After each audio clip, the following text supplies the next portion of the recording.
Bonjour à toutes et à tous, j'espère que vous allez bien et bienvenue dans ce brief en date du 24 septembre 2025. Comme d'habitude, nous allons faire un point sur le calendrier économique, nous ferons un point S&P 500, Nasdaq et nous finirons par le BTC. Si ce que je fais vous l'appréciez, n'hésitez pas à liker et à partager cette vidéo, surtout à vous abonner et surtout n'hésitez pas à nous suivre sur les différents réseaux sociaux. Le lien se trouve en bas de la description de la vidéo.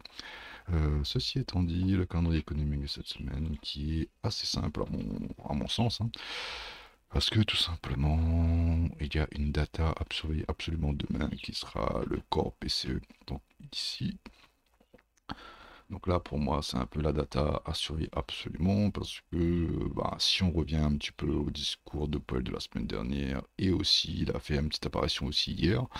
Hier donc pour elle a précisé que l'impact des tarifs douaniers n'était pas si élevé que l'on pensait. Donc au final, l'inflation devrait continuer à stagner, ce qu'on peut voir ici sur Truflation. Donc là, ici, allez, mai, juin, on stagne, hein, donc toujours aux alentours des 2%. La Fed, elle reporte aux alentours de 2,9, peut-être par crainte des tarifs douaniers, mais là aujourd'hui, si pour elle nous informe que les tarifs douaniers, les impacts n'étaient pas si élevés que ça pourrait impliquer que ben, l'inflation pourrait éventuellement baisser ces prochains mois. Donc voilà, ce qui pourrait être confirmé assez rapidement, notamment bah, ce que je vous disais, hein, le corps PCE. Donc là, si le corps PCE revient aux alentours, enfin en deçà des 0,2-0,3%, ça serait positif, ça impliquerait que bah, en fait l'inflation est en train de diminuer.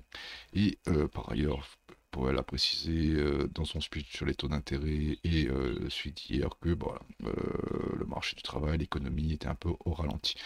Et une économie au ralenti avec une baisse de l'inflation, bah, ça pourrait inviter à une baisse des taux beaucoup plus rapide. Maintenant, si on jette un petit coup d'œil sur les baisses de taux suite à la réunion d'hier et surtout au FOMC de la semaine dernière, on peut voir qu'aujourd'hui, le marché price trois baisses des taux cette année, donc avec une première baisse qui a eu lieu la semaine dernière, une deuxième mois prochain, ici, et une dernière le 10 septembre. Le 10 décembre, pardon, ici. Donc c'est ce que le marché price. Et par ailleurs, si on avance un peu plus aux alentours de l'année 2026, pardon, on aurait éventuellement un taux d'intérêt aux alentours des 3 au mois de juin. Donc voilà, c'est un petit peu les projections de la Fed avec les datas que l'on a au jour d'aujourd'hui. Bien sûr, tout ça va évoluer assez rapidement. Donc là, les marchés, s'il y a une confirmation assez probante, donc là 79% quand même, hein, mais si cette probabilité augmente, les marchés risquent de bien apprécier. Donc voilà. Donc ceci étant dit, donc surveillez bien la data de vendredi, donc ça pourrait être décisif. On peut voir qu'au jour d'aujourd'hui, là on passe au S&P 500, on peut voir qu'au jour d'aujourd'hui, bah, les marchés sont assez haussiers. Donc 1, 2, 3, 4, 5 bougies mensuelles dans le vert, hein. Donc cela impliquerait à un moment donné un petit nettoyage qu'on n'a pas eu depuis 5 mois maintenant. Si on passe en weekly, on peut voir que bah, la dynamique reste haussière. On enchaîne ATH sur ATH semaine en semaine. Donc déjà, ça, on peut mettre ça ici. Donc la nouvelle ATH. Le plus bas, oui, qui a bien été pris avant de lancer la nouvelle jambe haussière. Et là, au jour d'aujourd'hui, alors, au jour d'aujourd'hui, est-ce qu'il y a une petite imbalance? Oui, il y a une petite imbalance qui s'est formée ici, que l'on peut dessiner dès maintenant. Et cette imbalance pourrait nous servir d'impulsion pour aller plus haut, éventuellement. Donc ici, donc imbalance haussière, ici. Et si on passe en daily, on peut voir que cette imbalance a servi de support pour lancer le mouvement un peu plus haut. Et si on revient rapidement en hebdomadaire, donc on peut voir que là, éventuellement, il y aurait une autre imbalance qui va se former, mais la semaine n'étant pas finie, je ne peux pas la dessiner. Mais voilà, donc première zone d'imbalance, au pire des cas, si ça ne tient pas, on pourrait revenir travailler ici, repartir plus haut. Et au pire des cas, si la semaine se clôture un petit peu comme on l'a là aujourd'hui, on pourrait avoir une autre imbalance pour pouvoir relancer un peu plus haut. Quoi qu'il en soit, le S&P 500 est haussier, mais par contre, il faudra faire attention. Suite à l'annonce des baisses de taux d'intérêt, il n'y a pas eu de sell-off sur le marché, donc on est plutôt haussier. Tout à l'heure, je vous montrerai BTC, vous allez voir que c'est un petit peu différent. On peut voir sur les crypto-monnaies, il y a eu un gros sell-off suite à l'annonce des taux d'intérêt. Donc sur les marchés classiques, si on peut dire, on n'a pas eu encore ce sell-off. Donc voilà, donc là, il faut faire attention. Maintenant, si je retrace une expansion de ce mouvement ici, hop, qu'on mettra bien sûr à l'endroit. Hop, donc on peut voir que là on commence à atteindre des zones d'expansion, donc les 1,27 pour commencer, et les 1,14 sont en ligne de mire si on va dire le momentum continue, et bien sûr les 1,78 pardon, 1,78 pardon, qui correspond au chiffre d'or, et dans les retracements on va souvent atteindre ce genre d'expansion. Donc voilà, donc un petit peu moi les targets que j'attends, je vais attendre des 7206 $. Pas plus de choses à dire sur la S&P 500. Je vous propose de passer au Nasdaq qui me semble être assez similaire. Ici, un Nasdaq. Donc là, on peut voir que le Nasdaq, alors on va nettoyer un petit peu tout ça. Hop, ici, ici. Donc là, nouvelle ATH sur le Nasdaq, hein, comme je l'ai dit. Ici. Donc une imbalance, cette imbalance-là n'a même pas été travaillée. Et surtout, comme pour le S&P 500, on a formé une imbalance ici.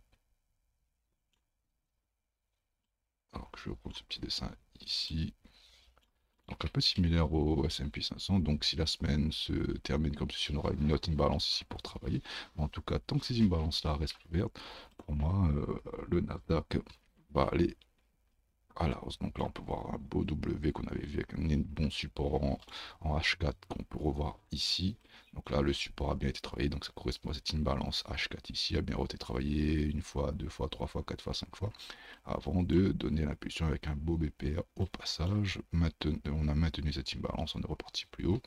Donc là, le prix retrace un peu. Donc là, on avait une imbalance haussière qui s'est fait rebalancer de manière baissière. Mais bon, rien de dramatique. Quand on regarde sur des échelles un peu plus longues, on peut voir que bon voilà, la tendance est quand même assez haussière. Donc pareil, juste pour donner un peu les objectifs du Nasdaq, donc je vous propose de repartir de cette consolidation-ci. Hop. On va mettre à l'endroit bien sûr. Hop. Et voilà, donc là on peut voir qu'on est déjà de cette petite consolidation. Pas loin de 1,618 ici, donc ce serait vraiment un objectif à atteindre aux alentours des 25 000. En plus, c'est un 25 094 exactement. Donc là, on a tapé les 25 000 qui est un chiffre rond. Et si le mouvement est assez fort, on pourrait éventuellement aller chercher les 25 584. Donc voilà, tendance haussière sur le Nasdaq S&P 500. Mais par contre, moi je m'attends à un moment donné que il y a un petit retracement de ce mouvement, tout simplement parce que on peut pas monter de manière on va dire parabolique, hein. Donc éventuellement un premier retracement. Alors je vais prendre un retracement ici, hop, ici, donc un premier retracement qui correspond un petit peu à cette imbalance là, aux alentours des 24 265 pour aller plus haut. Et si un retracement plus conséquent, on pourrait éventuellement retravailler ce BPR slash zone de rechargement de long. Donc voilà un petit peu pour moi le Nasdaq. Donc tant qu'il n'y a pas de vent contraire, entre guillemets, ça va aller plus haut. Mais par contre, faut s'attendre à un moment donné que le marché corrige un peu et va chercher les liquidités parce que là, ça fait depuis, il me semble, les tarifs de Nikon. Voilà, c'est ça, depuis les tarifs de Trump, on ne cesse de monter. Donc à un moment donné, le marché va corriger. Donc il faudra faire très attention à ça. Et pour finir, le BTC. Donc le BTC ici, hop. Alors le BTC. Nous avions le BTC était à un moment assez critique. Donc là, on est toujours dans l'imbalance haussière, hein. Donc il n'y a pas de souci. Donc on passe, je vous propose de passer en weekly. Et je vais nettoyer un petit peu mon graphique ici. Donc ça on va laisser. Et voilà, donc imbalance haussière, on est toujours dedans, on la travaille. Mais par contre, en weekly, on a aussi, donc je vais supprimer ça, on a aussi une imbalance baissière qui, pour le moment, fait rejet. Donc on est venu dedans, on s'est fait rejeter. Pour le moment, le prix inviterait à penser que, voilà, on viendrait retravailler les plus bas et enfin venir prendre le plus bas du mois de juin. Ouais, ici, le plus bas du mois de juillet, pardon. Donc on aurait ce plus bas qui a déjà été pris, donc là c'est le mois d'août. Donc moi, pour moi, le fait que le plus bas du mois d'août a été pris, ça m'inviterait à penser qu'on ait cherché la TH. Si jamais on est rejeté en weekly par cette imbalance, donc on pourrait éventuellement récupérer le plus bas du juillet avec un, on va dire un piège baissier et aller chercher plus haut, parce que là on peut noter au jour d'aujourd'hui, si l'on compare le S&P 500 au BTC, alors je vais essayer de faire, si j'arrive,